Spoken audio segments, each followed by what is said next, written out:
لا حول ولا قوة إلا بالله العظيم. أعوذ بالله من الشيطان اللعين الرجيم. بسم الله الرحمن الرحيم. إن الله وملائكته يصلون على النبي يا أيها الذين آمنوا صلوا عليه وسلموا تسليما. اللهم صل على محمد. الله أكبر. الله أكبر. الله أكبر.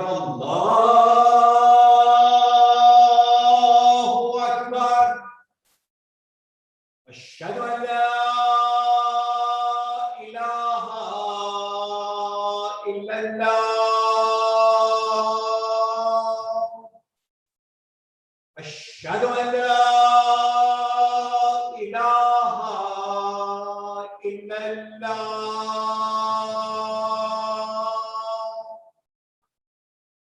أشهد أن محمدًا رسول الله صلى الله عليه وآله وسلم. أشهد أن محمدًا رسول الله صلى الله عليه وآله وسلم. أشهد أن أمير المؤمنين وإمام المتقين عليا ولي الله. أشهد أن أمير المؤمنين وإمام المتقين عليا حجة الله. حي على السلام. حي على السلام.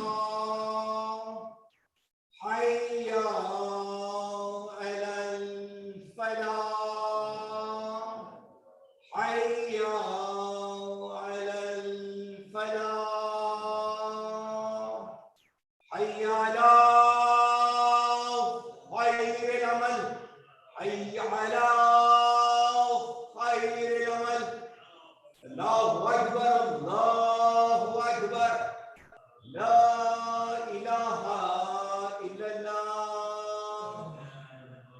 La ilaha illallah.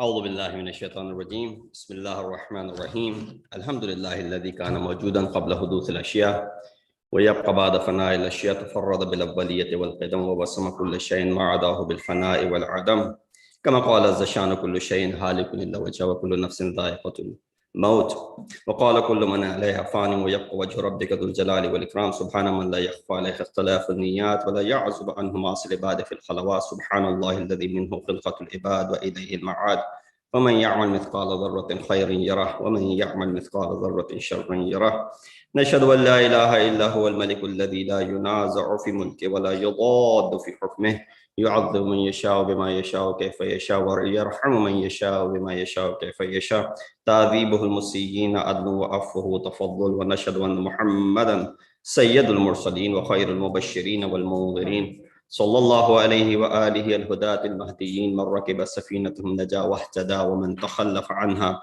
ضل فغرق وهوى أوصيكم عباد الله بالاعتصام بالتقوى فإنه حبل متين وأروة وثقى قد قال الله تبارك وتعالى وقوله الحق وهو رب أصدق القائلين بسم الله الرحمن الرحيم وقل رب ارحمهما كما ربياني صغيرا صلوات محمد وآل محمد Assalamu alaikum wa rahmatullahi wa barakatuhu. I begin by advising myself and all of you to adopt the taqwa of Allah as is the best of provisions. For today's khutbah, the verse that I chose for the discussion is from chapter 17, Surah Bani Israel, ayat number 24, in which Allah subhanahu wa ta'ala addresses by saying, وَقُلْ, and say, رَبِّ ارْحَمْهُمَا, O my Lord, have mercy upon them, both of them, meaning your father and your mother.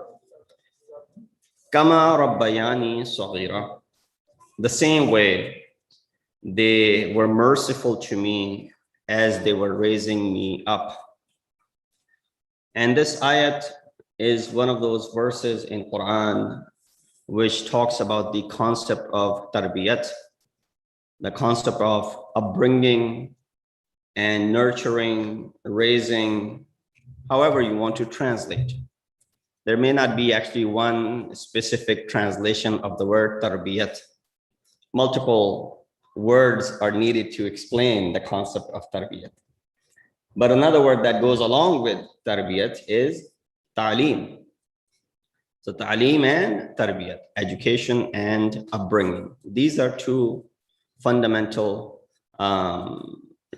concepts in the life of any human being, that they should be equipped with adequate amount of knowledge, and they should also be equipped with the adequate tarbiyat. If one of the two is lacking, there might be flaw in this individual's well-being, this individual's character, and whatnot. According to this verse, parents raise their kids based on love and mercy.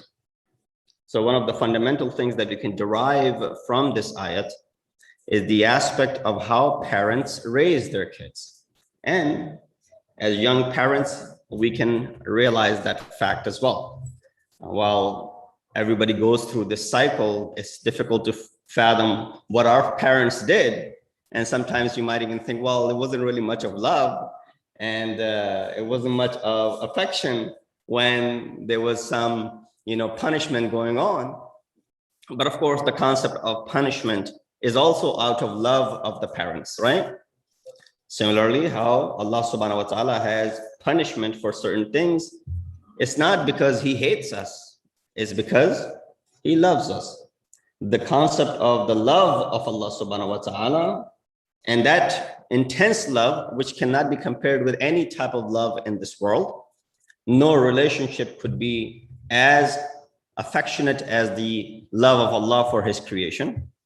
So therefore you question as to why does Allah subhanahu wa ta'ala have these different punishments for certain acts. All those are for ta'deeb, for tarbiyat, for proper upbringing and nurturing. And that's how the system works. When it comes to you and I, rearing our kids, raising them, we set some standards. There are certain things that you're allowed to do, certain things you cannot. If you trespass, then of course there will be some sort of punishment involved. And that is the best method of raising someone. That is the best method of providing proper grounds for someone. Because if there's only love and there isn't any stopping, or if there isn't any, sometimes, I don't want to use the word negative words for this concept that parents apply towards their kids. But if there isn't any khushunat, how do we say that in English? If there isn't any, a way for them to, sometimes scold and to stop them, or become an obstacle in them performing certain things, then of course the kids will have an open hand and they'll do whatever they feel like doing. So you need to have this balance. While there's love that has to be given, too much love can make this child stubborn, right? Or actually too much love will make them think that, there's nothing that they could do wrong. And at the same time, if there's too much scolding, on the other hand, it will also be detrimental toward the upbringing of this child. So both scolding and love has to be balanced out. Places where love and affection should be given and shown, that has to be there. And the places where they need to be stopped and scolded for certain things, that has to be done as well. If I can ask those kids who are going back in and out to sit with their parents. Thank you very much. Sallu ala Muhammad wa ali Muhammad. Allahumma salli ala Muhammad. So according to this verse, parents raise their kids based on love and mercy. That's the dua. وَقُلْ رَبِّ ارْحَمْهُمَا كَمَا رَبَّيَانِي صَغِيرًا. Irhamhuma, and you have mercy on them the way they had mercy on me when I was young, because we were at the mercy of them. When a child is growing up, he's at the mercy of the guardian who's taking care of him. A child, in fact, from the beginning, infant cannot survive without the supervision of an adult, whether it's in the form of parents or any other guardian for that matter, sibling, older sibling for that matter. So that has to be there. Now, if that upbringing, that raising is coupled with affection and love, then of course it will shape the character of this individual. So one should be thankful to his or her murabbi. Murabbi over here will be the parents. The way we are thankful to Allah subhanahu wa ta'ala for being our Rabb, we should be thankful toward our murabbi, those who raised us in this worldly life. So the word Rabb comes from the root Rabbaba, meaning the Lord, while Rabbayani comes from the root Rabbawa, with Rabba meaning to bring up and brought up. And they have similar meaning in the background. So is it possible? Now there's a question that arises. To do this tarbiyat for insan, are we capable of rearing and upbringing and doing the tarbiyat of insan? Or should we just leave them alone, saying trees in the jungle don't require any taking care of, and they're evergreen and they're growing? Insan, is he not better than trees? So then he will be able to take care of himself as well. Just like the trees in the wild, in the jungle, they raise up and they don't really require any human intervention. With the nature's help, they grow on their own and they produce as well. Can the same would be said for the insan as well? Isn't insan better than trees? Why does he need this tarbiyat? So these words are not from me, nor from the contemplation of mankind. Rather, it's the word of the one who created the existence. Khaliqu kulli shay, Rabbu kulli shay, the one who is Rabbun Nas, the one who's Rabbul Mashriqain wa Rabbul Maghribain, the one who's Rabbul Mashariq wal Magharib. How does he train us? There are a few ways that we can look through the ayat of Quran at the model which Allah has provided for the upbringing of insan. With a loud nara salawat, Allahumma salli. So I like to divide things in numbers 1, 2, 3, 4 so that it's easy to remember, and inshallah we'll go in that way. Number 1, paying attention to your own self and as well as your family. So a lot of time it's not just you out in the wild, you out in the world. Rather, it is you and your family. You can't just be minding your own and don't worry about anyone else, especially that of your children, your kids that are in your surrounding. You got to make sure, because Islam from the very beginning is not an individual religion or individualistic, if that's a word, religion. It is a religion of congregation and jama'at. It wants us to see as an ummah, not as furada. That's why there's more merits of praying in jama'at than praying furada. We all know the benefits of that. So there's so much emphasis laid upon that you should pray in congregation in jama'at. And therefore more emphasis is laid on how you should take care of not just yourself, but also those in your surrounding. And that is in fact your utmost duty. I give this example and I sound like a broken record, and so forgive me for saying this, but all of you have traveled with airplane. And when you're in the airplane, there's always this precaution given that in case of emergency or the oxygen level drops, you know, air pressure, whatever the pressure drops, you will see the oxygen mask will come down. What is the instruction? Place your mask on first and then help the one sitting next to you. Even if it's your child, you should help yourself first and then you should help the one sitting next to you. If you got busy helping the person sitting next to you, if it was your father, if it was your son, if it was your wife, if it was your mother, if it was your daughter, if it was your, you would say, well, I want to take care of them first before I take care of myself. He said, no, the instruction is reversed over here. You should take care of yourself first before you reach out to help someone else. Why? Because when you help yourself, then you'll be able to help more people around you. But if you start getting busy in helping the person next to you, it might be too late and you might not be able to help yourself and others as well. So they always give this with the probability that they have already worked out that you should help yourself before helping anyone else. We look at the ayat of Quran in this reference, paying attention to your own and to your family's need. It says, alaykum anfusakum. Moreover, it says, qu anfusakum wa ahlikum. Safeguard yourself and your family. So it's not just your duty to, oh, I'm just going to save myself. I have to go in my own grave and my own qabr, so I'm going to worry about myself. No, you also have to worry about ahlikum. It's a straightforward ayat of Quran. Remember yesterday, those of you who were here, we talked about this ayat from Surah Muzammil, ayat number 17, which فَكَيْفَ تَتَّقُونَ. So the word tattaqun, we explained, while the word taqwa is known to us, literally means to protect. Here the word qu is coming from the root of taqwa. Waqa yaqi and qi, and from that the plural is qu anfusakum. That means help yourself and protect yourself and your family, and the continuation of the ayat is from the fire of it. So we are commanded to follow a right path. You can't say that let this child do whatever he wants to.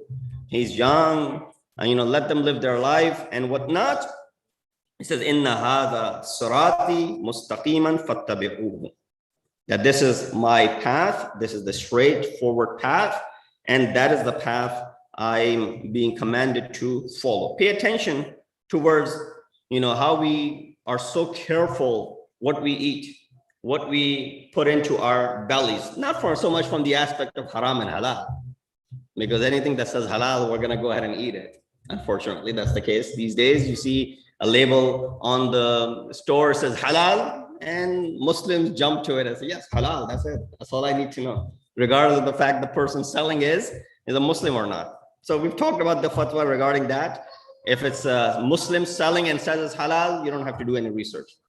But if it's a non-Muslim selling and says it's halal, then of course, your duty is to go ahead and do your research. So, but we're careful what we eat, that it is not poison, it's not unhealthy, it's not expired. We check all of those things, right?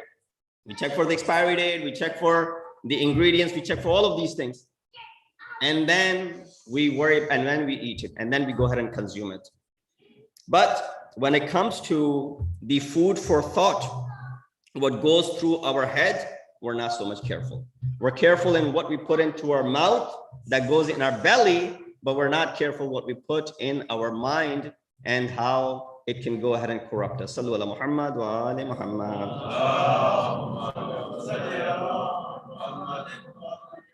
Number 2, taking lessons from the lives of previous nations. Wasiru fil ard. So many occasions in Quran, Allah subhanahu wa ta'ala is exhorting us, Siru fil ard. Siru comes from sayr. Urdu mein bhi kehte hain sayr karo.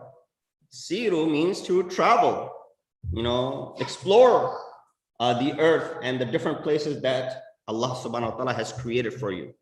What should be the purpose behind this siru? Should it be just to explore new places because we haven't been there, someone recommended to us? True. You want to see the nature, you want to see the beauty in it. But at the same time, when you visit these places, it should remind you of those who used to live here. For example, if you're visiting the ruins of Aram and Misr, for example, if you're visiting them, or if you're going to, even in this part of the world, if you go further south towards Mexico, there are many ruins of old nations that existed before and what happened to it. There are many lessons that you can derive by looking at what happened. So not just from the aspect of vacation and pleasure, or even to spy on others for that matter, rather travel for an exalted purpose to learn from others. When you visit the ruins, it teaches you a great deal. Number 3, do things to please Allah and not to please the crowd. So a lot of time when it comes to the concept of tarbiyat and training, make sure, or in fact for anything that matters, we should make sure that it is being done for the sake of Allah subhanahu wa ta'ala and not for the sake of proving a point to anyone that is in our surrounding. So there are a few things that could be understood here. Number 1, existence is under the supervision of Allah subhanahu wa ta'ala. We all agree to the fact, ayat of Quran says, Alam ya'alam bi'anna Allah yara. Does he not know that Allah subhanahu wa ta'ala is always watching? That surveillance, that supervision is always there. La ta'khudhuhu sinatun wala nawm. Allah does not doze off and sleep and take a break. That means there's always constant 24/7 surveillance upon you. So, one of the scholars finished his studies in Najaf, was heading back to Iran. He asked his teacher for the advice. He replied by reciting this ayat. Scholar, returning back after having finished his studies for a long, long time and becoming, a scholar of religion. He asked his teacher for an advice. He recites this ayah. Alam ya'lam bi'anna Allah yara. That's all you need. And there's much exhortation in it. There's much to, just like the fact that a person came to the Holy Prophet, Hazrat Muhammad Mustafa sallallahu alaihi wasallam, and he asked, I want to learn Quran. Prophet said to one of his companions, teach him the ayat of Quran. Someone who was also, knowledgeable about the recitation of Quran. So this Sahabi started teaching Quran. They recited these ayat from Surah Zilzal, فَمَنْ يَعْمَلْ مِثْقَالَ, which we recited in the beginning of the khutbah as well. فَمَنْ يَعْمَلْ مِثْقَالَ ذَرَّةٍ خَيْرٍ يَرَهُ وَمَنْ يَعْمَلْ مِثْقَالَ ذَرَّةٍ شَرٍّ يَرَهُ. Whoever does an atom worth of good will be shown, and whoever does an atom worth of evil will be shown and given to them, and they will see it. The man said, enough. He said, we just started. He said, I've learned enough. He got up and he left. That Sahabi was confused. Came to the Prophet and he said, oh Prophet, who did you send to me? I only recited one surah and that 2 Surah Zilzal. And after hearing the last 2 ayat, he said, that's enough, and he left. Maybe he did not want to. He was not interested from the beginning in learning Quran. Prophet said, no, raja'a faqihan. He returned as a faqih. returned as a scholar, returned as a man of intellect, just by reading those 2 ayat of Quran. Because that's all you need in order to awaken that, slumber that we're in, the conscious of ours. That's all you need, this 1 ayat, and that affects you. So this scholar said, I came back after studying in Najaf for so many years. My teacher said, Alam ya'lam bin Allah yara.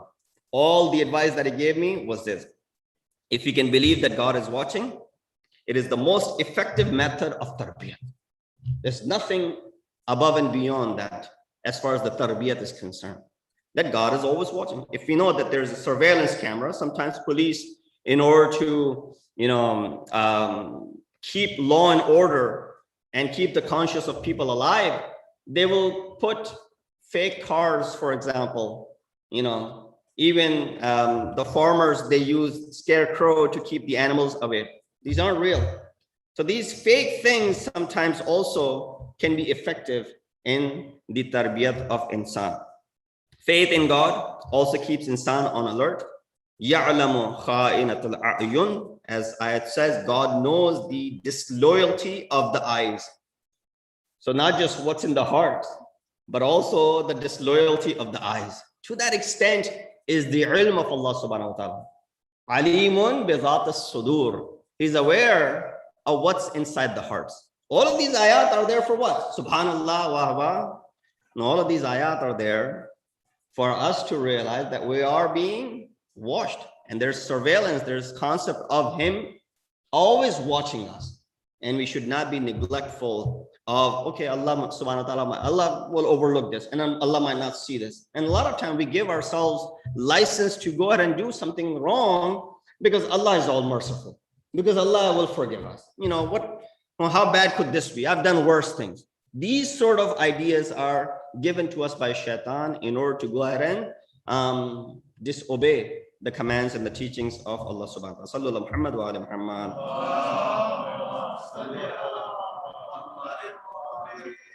So when we do something, don't think that it ends there. Rather, it has long lasting effects.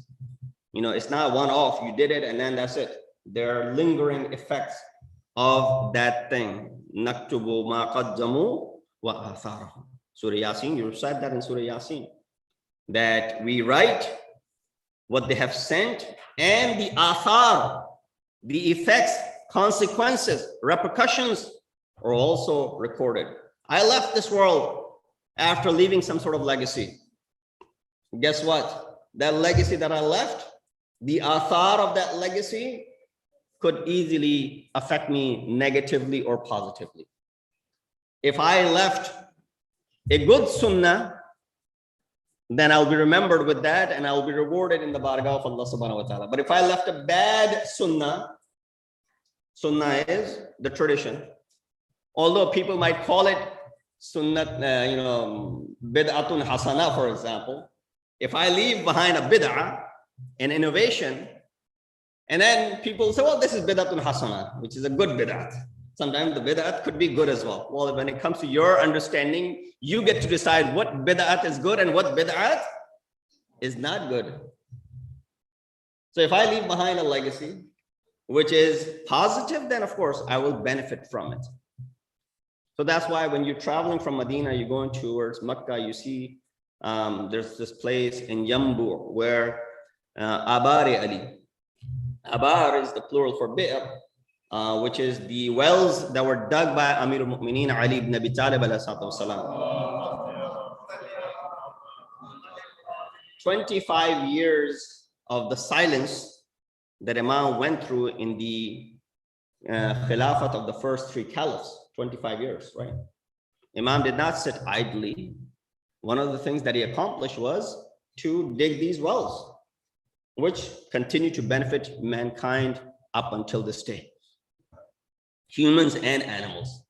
So that's the legacy of, one of the things that Ali ibn Abi Talib, aside from all the other things, I'm just mentioning one athar of what he did that is still continuing to help.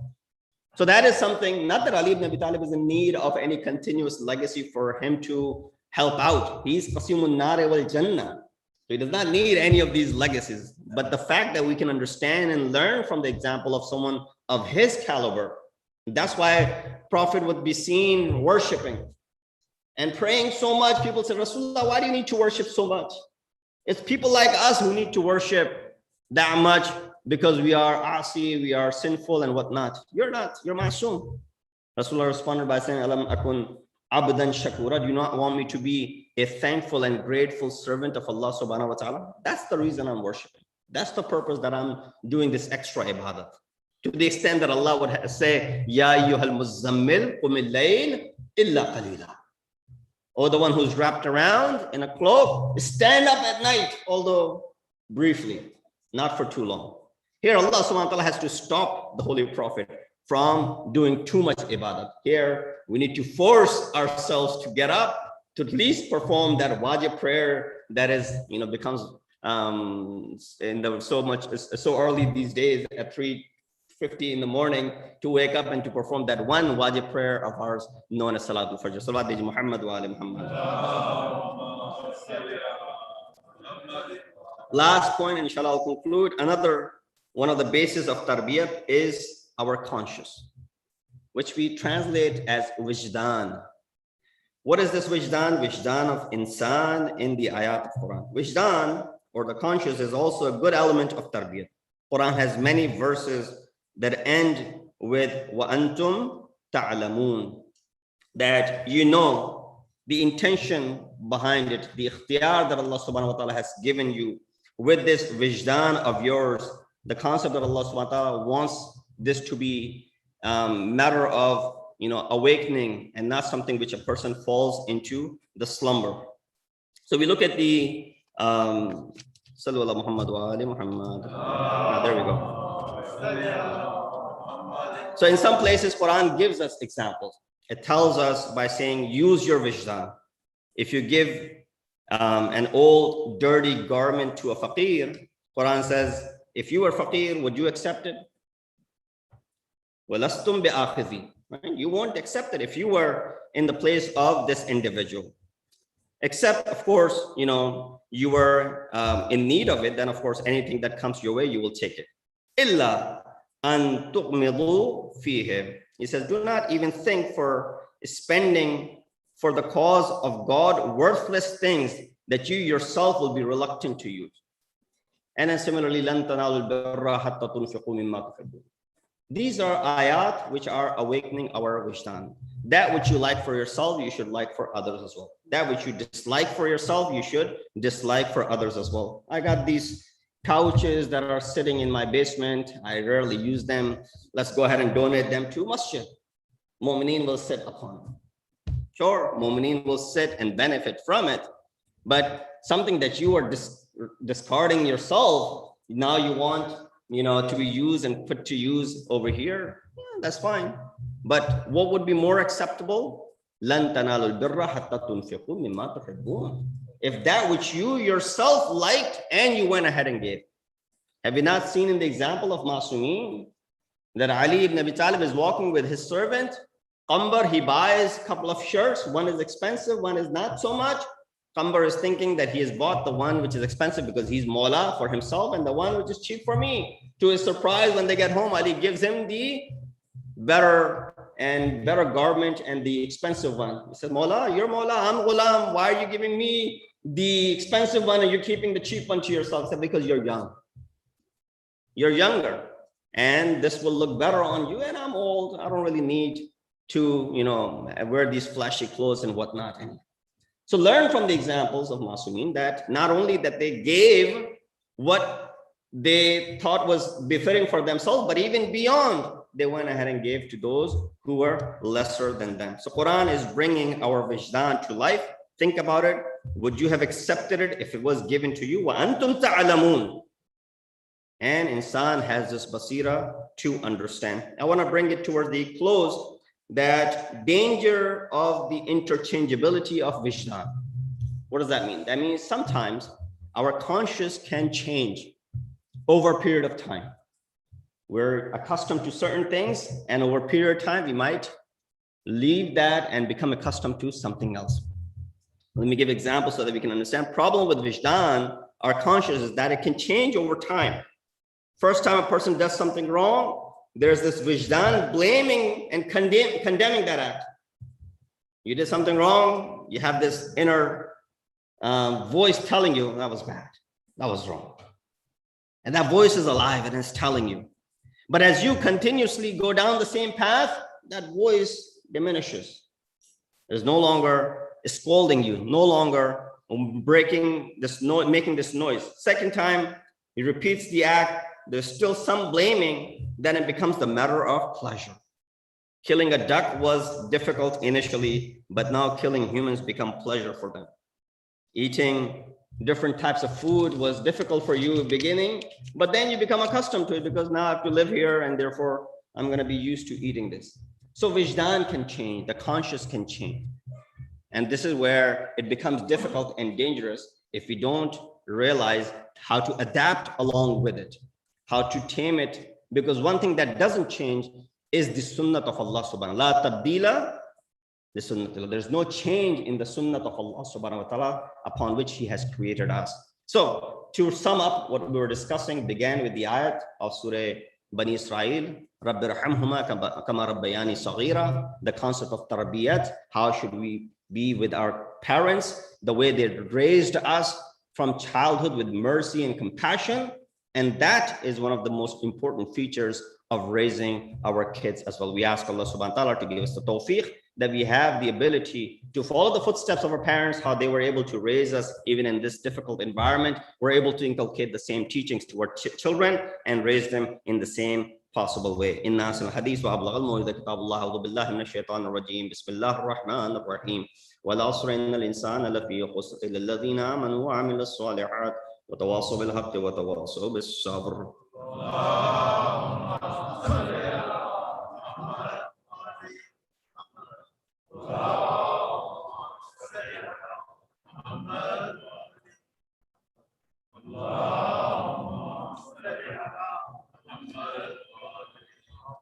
بسم الله الرحمن الرحيم الحمد لله الذي لا اله الا هو العليم الكريم غافر الذنب وقابل التوب وهو الغفور الرحيم سبحان من سبقت رحمته وغضب وبسط اليدين بالرحمه سبحان من لم يكلف نفسا الا دون وسعها وفان السيئات ولم يجاز بها سبحان من لا يزداد على معاصي العباد الا كرما وجودا وعلى كثرة الذنوب الا عفوا وصفا نشهد ان لا اله الا هو لطوف للعباد بجوده ولفظ المظلمين بحلمه ونشهد ان محمدا نبيه وحبيبه سيد المرسلين وشفيع المذنبين بعثه رحمه للعالمين. لقد امركم الله في محكم كتابه بالصلاه على نبيه وحبيبه فقال تعليما لكم وتشريفا لصفيه ان الله وملائكته يصلون على النبي يا ايها الذين امنوا صلوا عليه وسلموا تسليما. اللهم صل على سيد المرسلين وشفيع المذنبين نبينا محمد صلى الله عليه واله وعلى امام المسلمين وقائد الغر المحجلين امير المؤمنين علي بن ابي طالب صلوات الله وسلامه عليه وعلى سيد النساء العالمين وبذات خاتم النبيين سيدتنا فاطمه بنت رسول الله صلوات الله عليها وعلى الحسن المجتبى والحسين الشهيد بكربلاء وعلي بن الحسين ومحمد بن علي وجعفر بن محمد وموسى بن جعفر وعلي بن موسى ومحمد بن علي وعلي بن محمد والحسن بن علي عليهم الصلاه والسلام. اللهم صل على مولانا صاحب الزمان ما هي آثار البدع والطغيان هادم أمنية الشرك والنفاق حاسد الدفر والبغي والشقاق صلوات الله وسلامه عليه وعلى آبائه الكرام اتصلت الليالي والأيام. اللهم عجل فرجا وسهل مخرجا وكل ناظرنا بنظرة منا إليه واجعلنا من المستشهدين بين يديه وتفضل على أمرائنا المؤمنين بمزيد التوفيقات وازدياد الإقبال وعلو الدرجات. اللهم افعل بنا ما أنت أهل ولا تفعل بنا ما نحن أهله بجاه محمد وآله المعصومين صلوات الله عليهم أجمعين. من يذكر فتنفع ذكر ان الله يأمر بالعدل والإحسان وإيتاء ذي القربى وينهى عن الفحشاء والمنكر والبغي يعظكم لعلكم تذكرون. الله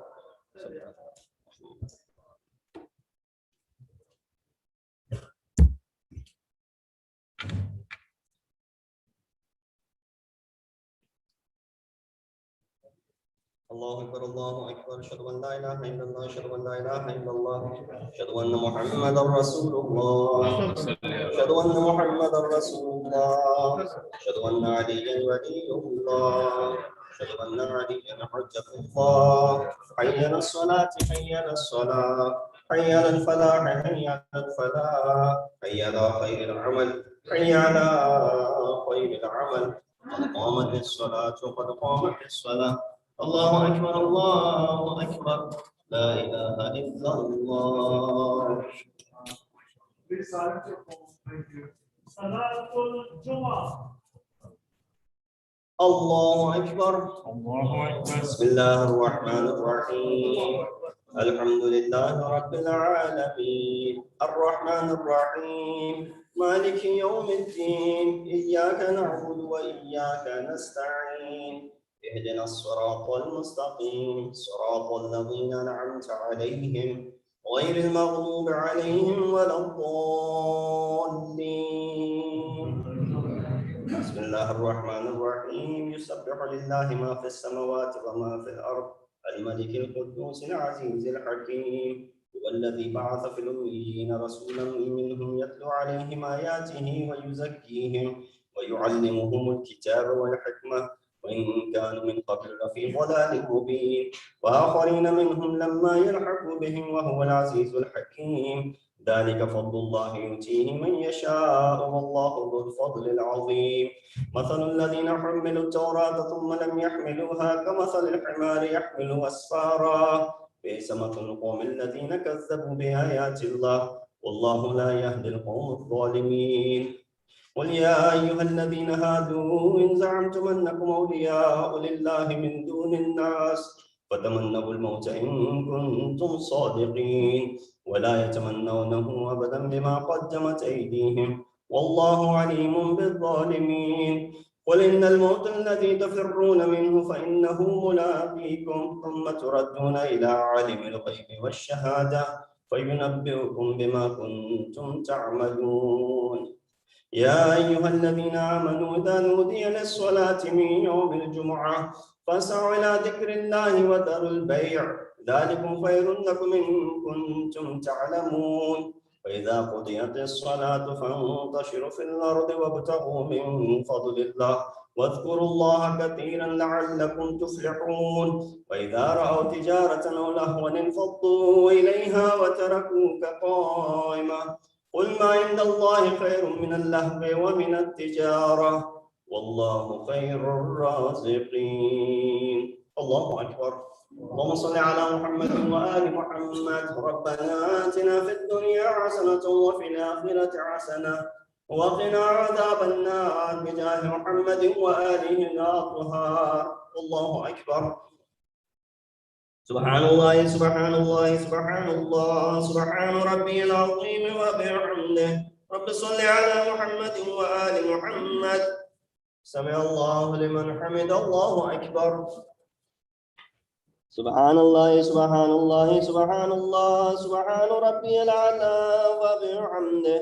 رب صل على محمد وآل محمد. الله أكبر. أستغفر الله ربي وأتوب إليه. الله أكبر. سبحان الله سبحان الله سبحان الله سبحان ربي الأعلى وبحمده. رب صل على محمد وآل محمد. الله أكبر. بحول الله وقوته أقول بسم الله الرحمن الرحيم. الحمد لله رب العالمين الرحمن الرحيم مالك يوم الدين إياك نعبد وإياك نستعين اهدنا الصراط المستقيم صراط الذين أنعمت عليهم غير المغضوب عليهم ولا الضالين. بسم الله الرحمن الرحيم. قل هو الله أحد الله الصمد لم يلد ولم يولد ولم يكن له كفوا أحد. الله أكبر. سبحان الله سبحان الله سبحان الله سبحان ربي العظيم وبحمده. رب صل على محمد وآل محمد. سمع الله لمن حمده. الله أكبر. ربنا افرغ علينا الصبر وثبت أقدامنا وانصرنا على القوم الكافرين بجاه محمد وآله الطاهرين. الله أكبر. سبحان الله سبحان الله سبحان الله سبحان ربي الأعلى وبحمده. رب صل على محمد وآل محمد. الله أكبر. أستغفر الله ربي وأتوب إليه. الله أكبر. سبحان الله سبحان الله سبحان الله سبحان ربي الأعلى وبحمده. يا لطيف ارحم عبدك الضعيف. الله أكبر. الحمد لله. أشهد أن لا إله إلا الله وحده لا شريك له وأشهد أن محمدا عبده ورسوله. اللهم صل على محمد وآل محمد. السلام عليك أيها النبي ورحمة الله وبركاته. السلام علينا وعلى عباد الله الصالحين. السلام عليكم ورحمة الله وبركاته. الله أكبر. الله أكبر. الله أكبر. إن الله وملائكته يصلون على النبي يا أيها الذين آمنوا صلوا عليه وسلموا تسليما. اللهم صل على محمد وآل محمد. اللهم صل على محمد وآل محمد. اللهم صل على محمد وآل محمد. تسبيح جناب فاطمة الزهراء سلام الله عليها.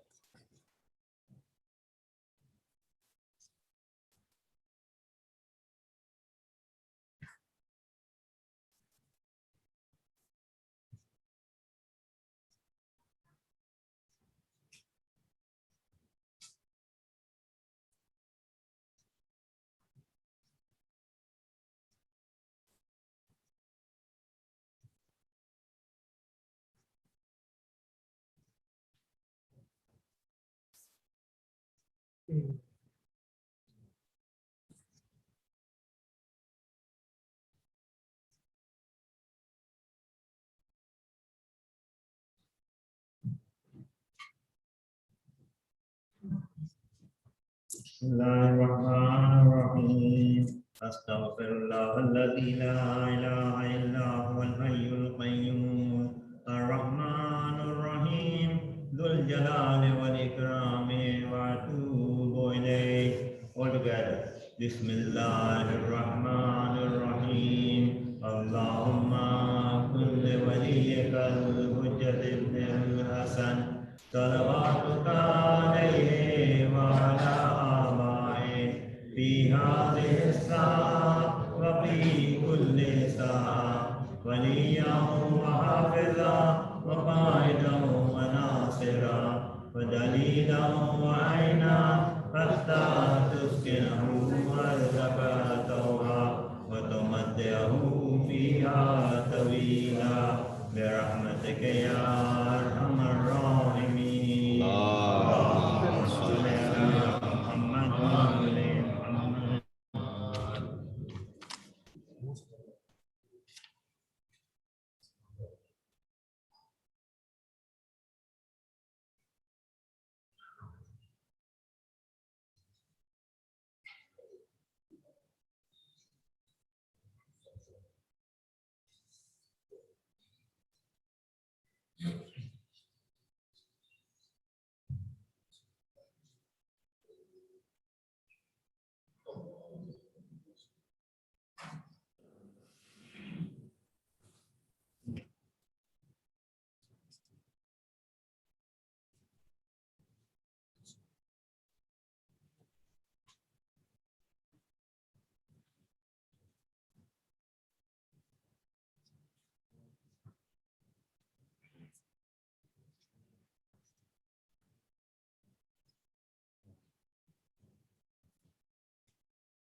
أعوذ بالله من الشيطان الرجيم بسم الله الرحمن الرحيم السلام عليكم ورحمة الله وبركاته.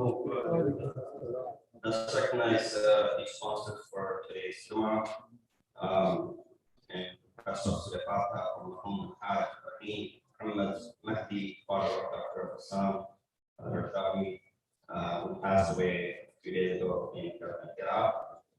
Remember him, Sirifata, Sultan Suleiman, Shah Mustafa, Senator Owen, Mahdi, Sirifata.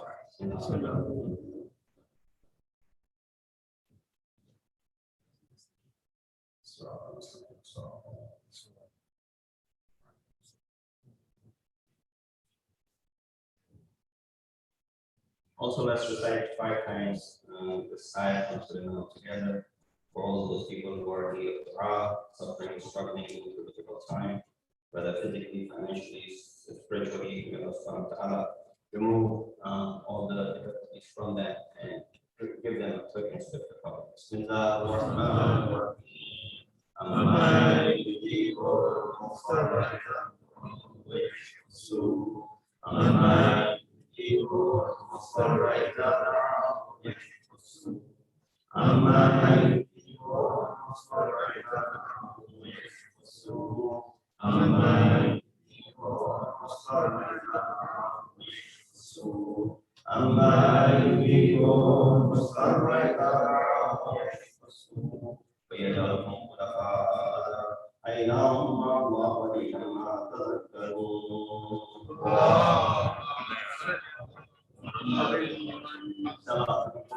Tomorrow night, Saturday night, inshallah, we will be commemorating the Shahadat of our ninth Imam, Imam Muhammad Taqi al-Jawad alayhi salatu wassalam. That program, inshallah, will start at 7:30 sharp with the Quran as well as Surah Salam Marsiyah, followed by Majlis, and inshallah conclude with Namaz al-Maghrib. So please take part in taking part in this Majlis-e-Ali. It's going to be taken out as well. So make sure that you take part in this Majlis-e-Ali, and keeping that in mind, if it's going to be the last day of the month of Dhul-Hijjah, and if Sunday is the first of the Hijjah, which of course is still, we'll have to wait for the moon sighting. So depending on the fact that tomorrow is the last day of Dhul-Hijjah, first will be inshallah on Sunday, and that will make Tuesday to be Eid al-Adha, the following Tuesday, which will be the 20th of July. But of course, we'll keep our eyes on the moon sighting report and news. Hopefully that will come out, and inshallah we'll inform the communities and the programs for that first 10 days of the Hijjah, the lot of majalis and their programs that to be conducted. So make sure that you follow the emails and take part. And now that Masjid is open and there aren't any restrictions aside from keeping your mask on and avoiding shaking hands and hugging and keeping social distance and all that stuff.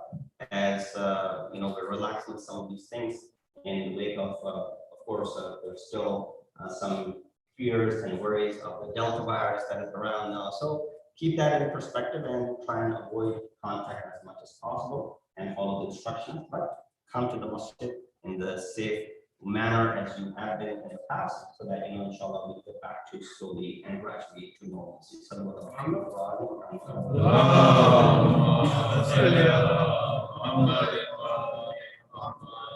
الله أكبر الله أكبر أشهد أن لا إله إلا الله أشهد أن لا إله إلا الله أشهد أن محمدا رسول الله أشهد أن محمدا رسول الله أشهد أن عليا ولي الله أشهد أن عليا حجة الله حي على الصلاة حي على الصلاة حي على الفلاح حي على الفلاح حي على خير العمل حي على خير العمل قد قامت الصلاة قد قامت الصلاة الله أكبر الله أكبر لا إله إلا الله صلاة العصر الله أكبر بسم الله الرحمن الرحيم بسم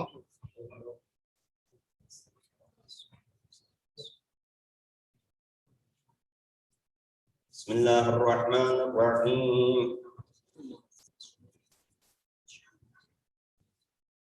الله أكبر. سبحان الله سبحان الله سبحان الله سبحان ربي العظيم وبحمده. سمع الله لمن حمد. الله أكبر. سبحان الله سبحان الله سبحان الله سبحان ربي الأعلى وبحمده. الله أكبر. أستغفر الله ربي وأتوب إليه. الله أكبر. سبحان الله سبحان الله سبحان الله سبحان ربي الأعلى وبحمده. الله أكبر. بحول الله وقوته يقوم ويقعد. بسم الله الرحمن الرحيم.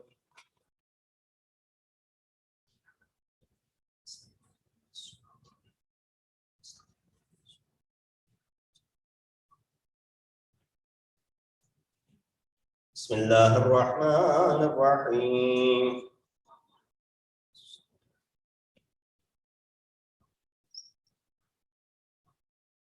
الله أكبر. اللهم صل على محمد وآل محمد.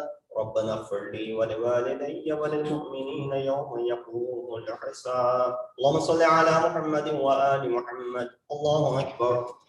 سبحان الله سبحان الله سبحان الله سبحان ربي العظيم وبحمده. سمع الله لمن حمد. الله أكبر. سبحان الله سبحان الله سبحان الله سبحان ربي الأعلى وبحمده. الله أكبر. أستغفر الله ربي وأتوب إليه. الله أكبر. سبحان الله سبحان الله سبحان الله سبحان ربي الأعلى وبحمده. الله أكبر. الحمد لله. أشهد أن لا إله إلا الله وحده لا شريك له، وأشهد أن محمدا عبده ورسوله. اللهم صل على محمد وآل محمد. بحول الله وقوته أقوم وأقعد.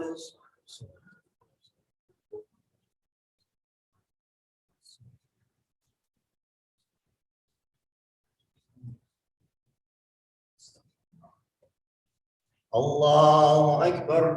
سبحان الله سبحان الله سبحان الله سبحان ربي العظيم وبحمده. سمع الله لمن حمد. الله أكبر. سبحان الله سبحان الله سبحان الله سبحان ربي الأعلى وبحمده. الله أكبر. أستغفر الله ربي وأتوب إليه. الله أكبر. سبحان الله سبحان الله سبحان الله سبحان ربي الأعلى وبحمده. الله أكبر. بحول الله وقوته يقوم ويقعد.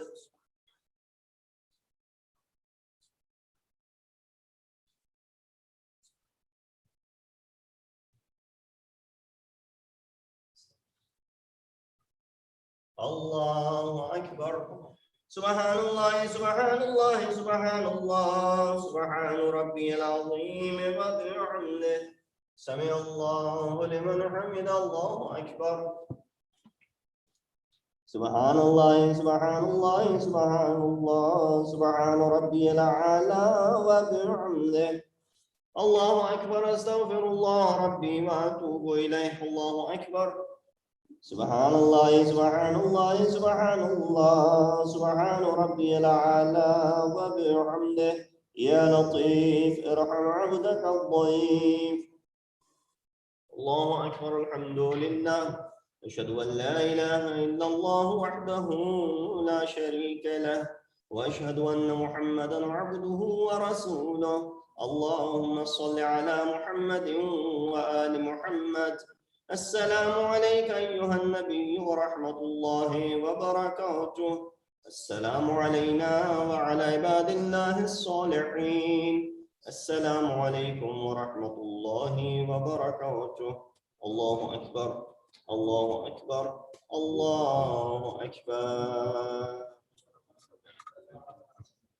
بسم الله الرحمن الرحيم. إن الله وملائكته يصلون على النبي يا أيها الذين آمنوا صلوا عليه وسلموا تسليما. اللهم صل على محمد وآل محمد. اللهم صل على محمد وآل محمد. اللهم صل على محمد. تسبيح فاطمة الزهراء سلام الله عليها.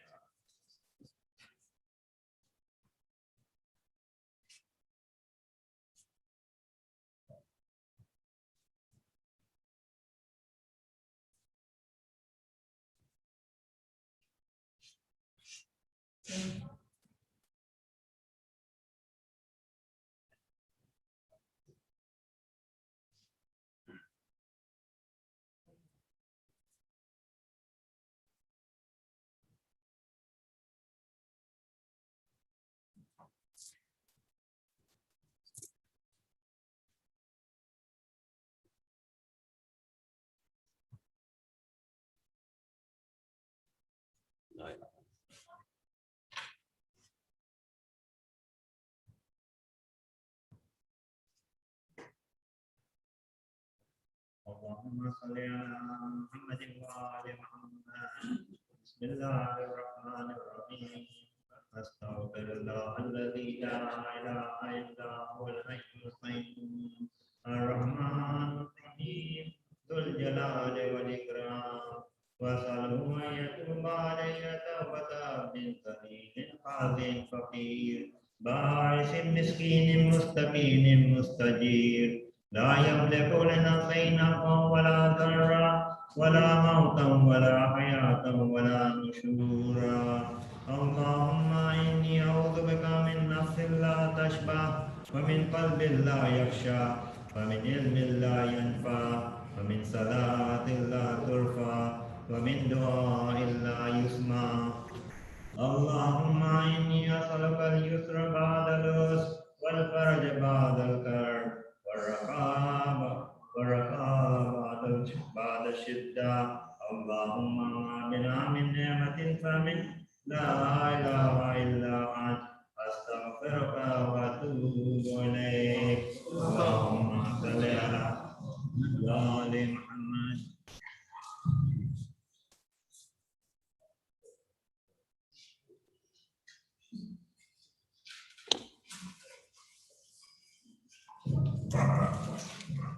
السلام عليك يا رسول الله، السلام عليك يا نبي الله، السلام عليك يا حبيب الله، السلام عليك يا خيرة الله، السلام عليكم ورحمة الله وبركاته، السلام عليك يا عبد الله، السلام عليك يا رسول الله، السلام عليك وعلى جدك وأبيك وعلى أمك وأخيك ورحمة الله وبركاته.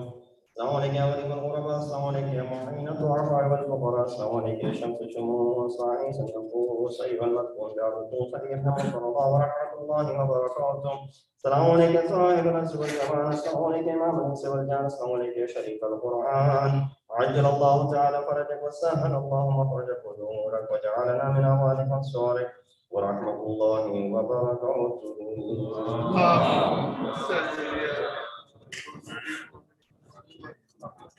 إن الله وملائكته يصلون على النبي يا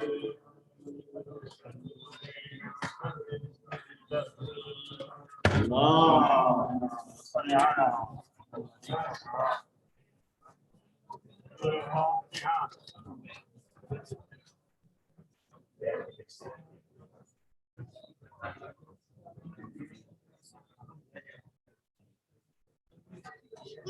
أكبر الله أكبر